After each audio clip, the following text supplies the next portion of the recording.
How's everybody doing out there tonight? I'm Johnny B with all his friends, and this is GG ALLiN book unboxing. So let's see how this goes. You know, I'm excited. I've been holding on to it for the last couple of days, I suppose you could say, because I finally had a chance to check it, and it comes from a very cool known person named Malcolm Tent. He's the publisher and editor, if I'm not mistaken. And I am very excited for this. So here we go.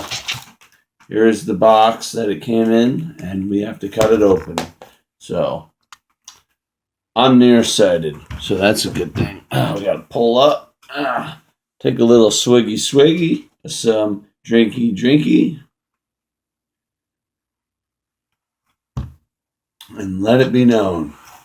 So anyway, this book just got announced a few weeks ago, or maybe a month ago. It wasn't too long ago. But as soon as I seen it, I was like, I need it. Because, you know, I'm a diehard GG ALLiN fan. I've had the opportunity to meet Gigi's brother, Merle Allen, which was one of the coolest dudes I've ever met. And I've met a lot of people. But, I mean, Merle Allen, though, dude. That guy was so lovable and just so, like, thought out. And that was, like, 10 years ago by now, dude. Like, 9 or 10 years ago that we seen the Murder Junkies with the original drummer, Dino Sax, the naked drummer that sticks fucking drumsticks up his ass and shit, you know.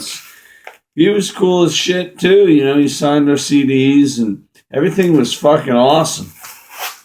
And time flied by so quick, especially then because I was drinking. You know, it was nice having a DD.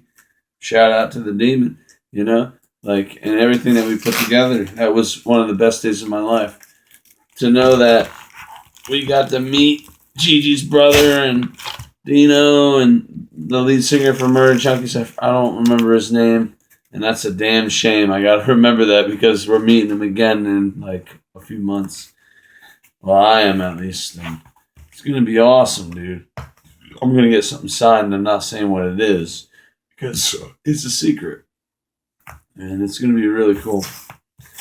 But, you know, like, when I first heard about Gigi was probably when I was like 13 or 14, and I heard about the whole Chomo shit, and I was like, dude, fuck that. That guy's a piece of shit. I don't want to hear nothing about it.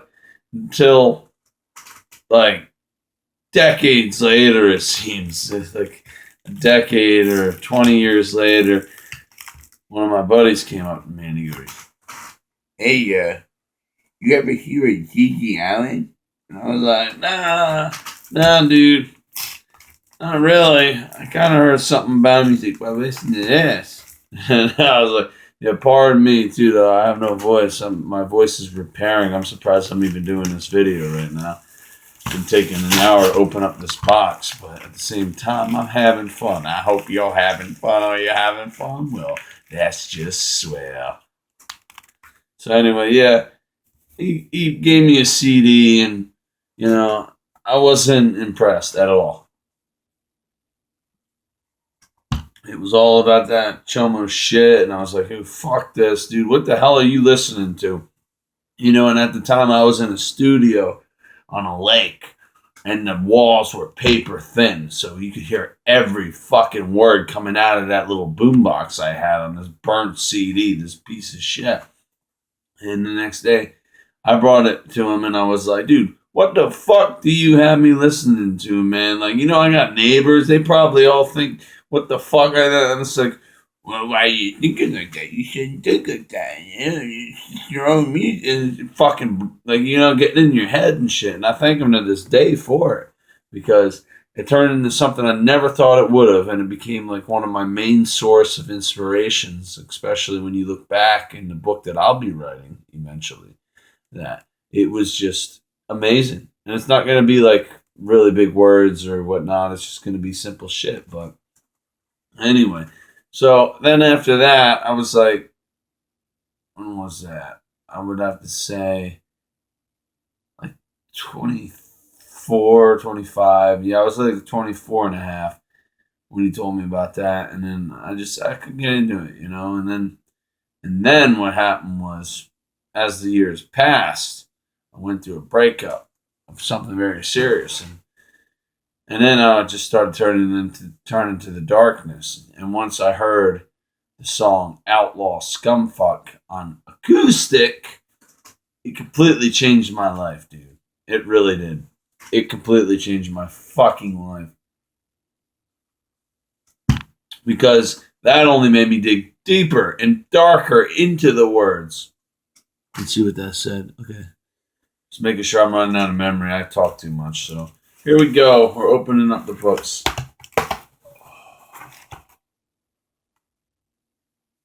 So before I do the opening slot, I have to say, Outlaw Scumfuck, when I heard that on acoustic, it blew me back. Then I dug into his acoustic outlaw music, dude. And all of his acoustic music, it transformed me. So that's what got me into GG ALLiN. This is acoustic music, not his shit that I'm not even going to say because I don't even feel like saying it. That's for him, That's what he wanted to do with himself, and nobody else had the fucking balls to do it. But he did it. So, let him do what he wanted to do. I like acoustical music. So anyway, here we go.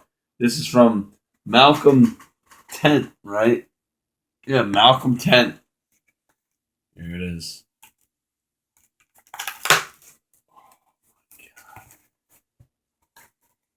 There it is. Wow. Get a good shot of that.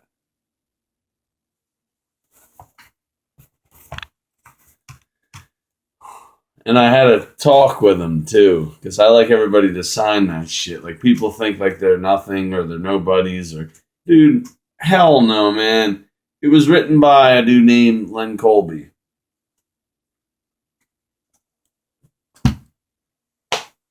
But it was edited by Malcolm Tent, so he was the only living person that could have had to sign this. And let's see if he signed it. He said he did.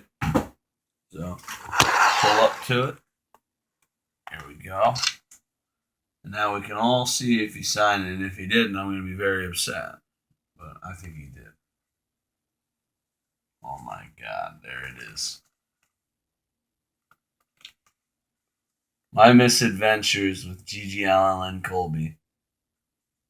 You see a picture of him and Len Colby, most likely. Not pictured. Malcolm Tent, the editor. It's fucking awesome, dude. It's like 104 pages or so.